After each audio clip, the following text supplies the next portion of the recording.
కలుసుకున్న కులం స్నేహమన్న మాటలో ముచ్చటైన ముగ్గురం అందమైన జీవితం పంచుకున్న దోస్తులం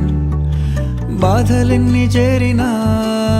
బెదిరిపోని మిత్రులం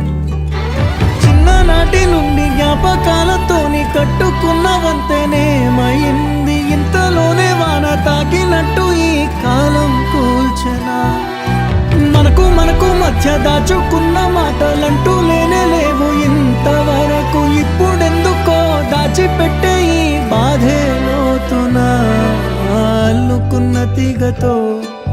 కలుసుకున్న కులం స్నేహమన్న మాటలో ముచ్చటైన ముగ్గురం